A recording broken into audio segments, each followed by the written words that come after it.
प्यारे साथियों, देखिए एक और सवाल आपके सामने क्या कह रहा है। ये कह रहा है if speed of boat in still water is 9 kmph, the speed of current is 1.5 kmph, a man rows to a place at a distance of 105 kilometre and comes back to the starting point, the total time taken by him is. Total time बताना है। मेरी बात सुनो ध्यान से। देखो सवाल करने को तो हम बहुत जल्दी कर देंगे, वीडियो के लेंथ पर ध्यान मत दो, फिलहाल सवाल को समझने पर ध्यान देना, ठीक है। पेपर में नहीं बैठे हो भी, समझ रहे हो। पेपर में कैसे करना बताऊंगा, ठीक है। कॉन्सेप्ट पर ही चलेंगे हम। देखो भाई मिस से कह रहा है वो कि हमें बी दिया हुआ है, मतलब कि रेट ऑफ मैन दिया हुआ है क्या है, और रेट ऑफ करंट दिया हुआ है, ठीक है। तो यहाँ से हमारा अपस्ट्रीम डाउनस्ट्रीम निकल सकती है सिंपल। और कह रहा है कि 105 किलोमीटर जाना है, वही वापस आना है, उतना ही वापस भी आना है। तो बताओ टाइम कितना लगेगा। मेरी बात सुनो ध्यान से, टाइम कितना लगेगा उसके बारे में बात कर लेते हैं भाई। देखो बहुत ही सिंपल तरीके से निकालेंगे। मैं यहाँ पर कॉन्सेप्ट सारा लिखूंगा, उस चीज़ को हमें दिमाग में सेट करना है, फिर हमें डायरेक्ट कैसे करना है उस बारे में बात करेंगे, ठीक है। देखो भाई जो टोटल टाइम लगेगा उसको मैं कैपिटल टी मान लेता हूँ। वो कैसे निकालोगे आप भाई, उसने अप स्ट्रीम में जो टाइम लिया और डाउन स्ट्रीम में जो टाइम लिया वही तो होगा। तो पहले मान लेते डाउन स्ट्रीम में जो टाइम लिया, पर डिस्टेंस को चला है वो किसी डाउन स्ट्रीम से, वो टाइम प्लस एक डिस्टेंस उसने ट्रैवल करी है, वही डिस्टेंस वापस आने में जो कि अप स्ट्रीम से ट्रैवल करी है, यूएस से ट्रैवल करी है। तो ये जो टाइम लगा आपका, यही तो हमसे पूछ रहा है वो। अब ये चीज़ मैंने लिख दिया, फॉर्मूला बना है, फॉर्मूला नहीं है, सिंपल कॉन्सेप्ट ब्रेन में हो जाएगा।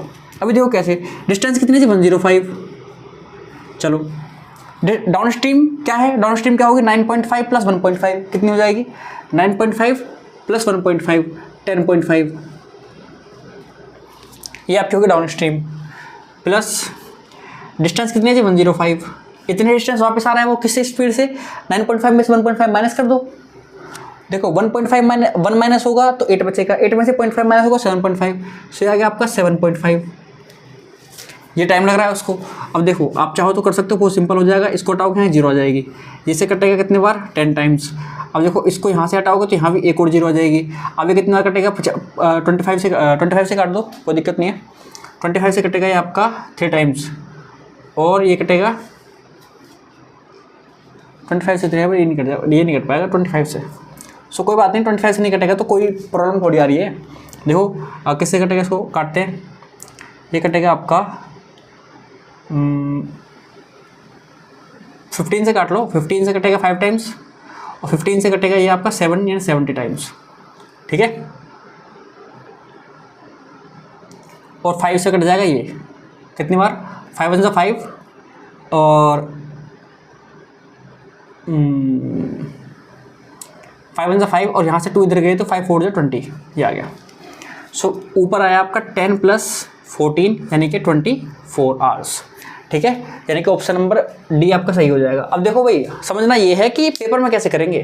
देखो पेपर में आपको सिंपल ये जो चीज़ हमने लिखी है यहाँ पर, ये चीज़ दिमाग में करनी है। कैसे भाई, टाइम टोटल कैसा लगा होगा, एक तो डाउन स्ट्रीम में टाइम लगा होगा, फिर अप स्ट्रीम में टाइम लगा होगा।